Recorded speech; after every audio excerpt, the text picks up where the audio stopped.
Let me be straight with you. The number one reason you don't own rental property yet has nothing to do with your bank accounts. Not because you don't have six figures in savings, it's because you've been sold a myth. Real estate is for the wealthy, and you're not on the list. But I'm here to tell you, you don't need more cash, you need more creativity. And in this video, I'm gonna be walking you through the 4 exact creative financing strategies that I've used to help others use to start to get into any building and get serious income producing portfolios. Let's dive in.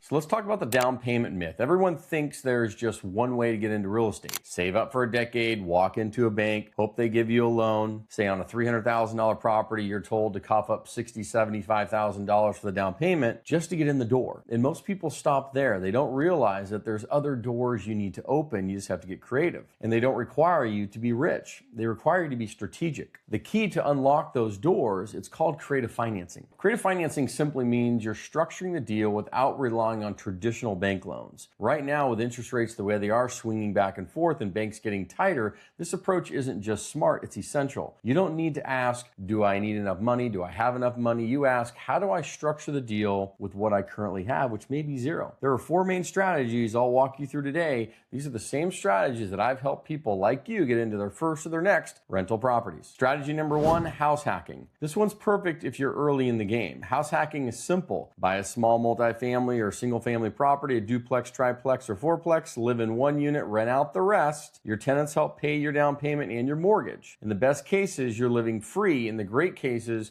you're getting paid a good amount to live in your own home. The magic here, own occupant financing. FHA loans allow you to buy it, owner occupied, 3.5% down. VA loans, 0 money down if you're in the military. And the math works like this. You buy a $400,000 duplex, get an FHA loan, $14,000 down. If you were to get a conventional loan, that'd be $80,000 down. Big difference, right? That's a $66,000 swing. And once you live there for a year, you can move out, rent out your unit, and repeat the process. Now you're a landlord, but you're not going to deal with the toilets and tenants. You're going to have somebody manage that. You're cash flowing, you're building equity. That's your first deal, and you're just getting started. Strategy number 2 is seller financing. Now, let's say you want to skip the bank altogether. Seller financing lets you do that. Instead of borrowing from a traditional bank, a lender, you pay the seller. The seller becomes your bank, your lender, with the first trust deed on the property. You and the seller get to negotiate everything, and you don't have to go through the whole credit process and all of that crazy stuff. The down payment you negotiate, interest rates you negotiate, length of the loan and the term you negotiate. This is a huge opportunity if you find the right seller. Look, for someone who owns the property free and clear, this is perfect if that seller does. Someone who wants steady cash flow, wants to avoid taxes and get a cash flow every month, but avoid the taxes from capital gains, perfect. Someone who's tired of managing the property themselves, doesn't want to deal with the toilets and tenants side of it, and hey, I'd like a cash flow and I'll get my money later, it works. You solve their problem, they solve yours. And in exchange, you buy real estate on your terms. It's a very powerful win-win. But the word of caution, always use an experienced real estate attorney to draft the deal documents. This isn't a handshake type territory. Number 3 is partnerships and private money. You don't have a lot of capital or you don't have any, fine. But you might have something even more valuable, and that is the hustle, the sweat equity, the time, the knowledge. And guess what? There are people out there with money who have nothing else to do, but they want to invest in people that want to do real estate. That's where strategic partnerships come in. They don't want to do the work, you do it. You bring in the deal, you run the numbers, you handle the management. They fund the acquisition. You guys split the equity and the profits, the cash flow, both in the clear, written agreements. This isn't charity, it's a business. And it's how a ton of successful investors get in their first start. You can also borrow directly from people in your network, private lenders, and offer them strong fixed returns on their capital. Everyone wins. Strategy number 4, subject to. You may have heard this before. This one's for those who've done their homework. Subject to means you're taking over the ownership of the property, you take title and ownership, and start making the payments on the seller's existing mortgage. You're not paying off their mortgage. The loan stays in their name, but you own the property, you control the asset. Why would anyone do that? You may be asking. Well, think about it from the seller, what they're facing. Maybe it's foreclosure, maybe it's divorce, relocation, major life changes. This is what brings about this to have it make sense. They need out, they need away from the asset. You get to come in and take over the payments. They They avoid a foreclosure and any issues, and it benefits. And there's a time frame attached to this. You provide the solution and take over a loan with potentially better terms than anything out there in the market today. One major caution though, most mortgages do have what's called a due on sale clause. If triggered, the lender could call the loan. However, is this common? No. Is it a risk? Yeah, certainly. That's why you structure this properly with an attorney, in a trust, and with clarity on the deal. Done right, it's one of the fastest ways to own property with no new loan and no massive down payment. Creativity over the capital. Listen, the path to owning rentals doesn't start with $100,000 in cash. Most people don't have that. It starts with a mindset shift up here. When you understand creative financing, you realize you don't need to wait 10 years. You don't need to wait for bankers and their blessings. You need a strategy. And the great news is, and now you got one. If this opened your eyes to what's really possible, go ahead and hit that like button. Make sure you comment below and subscribe. I'd love this to get out to other people. They can watch it just like you. Want to be more tactical and strategies on how to do this. I've dropped a free rental property calculator in the description. And once you get your first rental property, you'll be ready for my multifamily mentorship where I hold your hand personally while we go buy 10 to 30 unit apartment deals together. You don't need a fortune to start. You need creativity, the right structure, a clear vision for where you're going. Make sure that you like and comment below, please. And I need to know what your roadblocks are. Is it about finding good deals or is it about the financing and capital? Comment below. Until next time, happy investing. Let's go.